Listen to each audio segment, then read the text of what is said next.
Do you know how great it felt that I knew where I was going? Imagine the majority of people don't know where they're going. I knew where I was going, that I'm going to become this bodybuilding champion just like him. So it was just a question of how do you do it?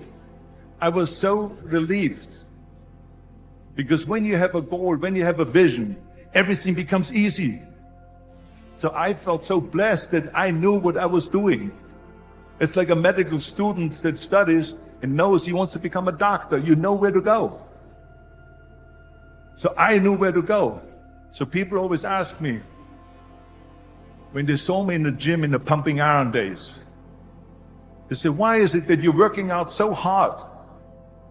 5 hours a day, 6 hours a day, and you have always a smile on your face. The others are working out just as hard as you do, and they look sour in the face. Why is that? And I told people all the time, I said, because to me, I'm shooting for a goal. In front of me is the Mr. Universe title. So every rep that I do gets me closer to accomplishing that goal, to make this goal, this vision turn into reality. Every single set that I do, every repetition, every weight that I lift will get me a step closer to turn this goal into reality. So I couldn't wait to do another 500-pound squat. I couldn't wait to do another 500-pound bench press. I couldn't wait to do another 2,000 reps of sit-ups. I couldn't wait for the next exercise, for the next half hour of posing and all the kind of things that you have to do to be a champion. So let me tell you something, visualizing a goal and going after it makes it fun. You've got to have a purpose no matter what you do in life. You've got to have a purpose. So that's rule number one, have a vision. Rule number two is, don't listen to the naysayers. Everything I ever did, the thing that I heard out of people's mouth was, that's impossible. That can't be done. Or no. I remember when I wanted to be a bodybuilding champion, including my parents and everyone else around me, said, this is impossible. Why don't you become a ski champion? That's what they do in Austria. Or a bicycle champion, or do some track and field.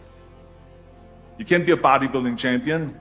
That is exactly what I heard, and of course I proved to the people that it can't be done.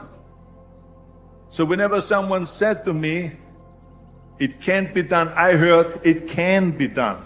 When they said no, I heard yes. And when they said it's impossible, I heard it is possible.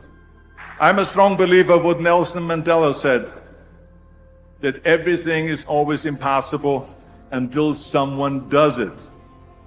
Well, I'm going to be the one, I said to myself, I'm going to do it and I'm going to show it to them. Maybe it has never been done before. That's perfectly fine with me. But I'm going to do it. I visualized this for myself. When I was selling copiers door to door, I had a very clear vision of what my life was going to be like. And I encourage everyone to do it. Take a snap photo of what success looks like for you. How many employees do you have? How much are you making? Where do you live? Are you sitting at a table with world leaders? Are you standing on a stage in New York City giving a speech? And hold on to that snapshot, and you will subconsciously start to make decisions that get you there. And so my snap photo for myself when I was going door to door to sell copiers was to be self-employed, invent a product that I could sell to lots of people and not just one copier to each person, and create a business for myself that would continue to fund itself if I wasn't present. I wanted money to be generated without me having to be there. I was that specific in my vision. A very powerful meditation and mindfulness practice, visualization has been used for centuries to help prepare the mind, the body, and the consciousness for upcoming challenges, situations, and circumstances. Some of the world's greatest athletes use visualization as a way to prepare for big games, the big day, musicians for their new concerts and tours, and CEOs for their very important meeting. Be the formula that we've all been looking for. Often we get forced into action without visualization. And although that really gets us going and that practice really does make us perfect, that visualization can start the process with more confidence, more conviction, and more courage.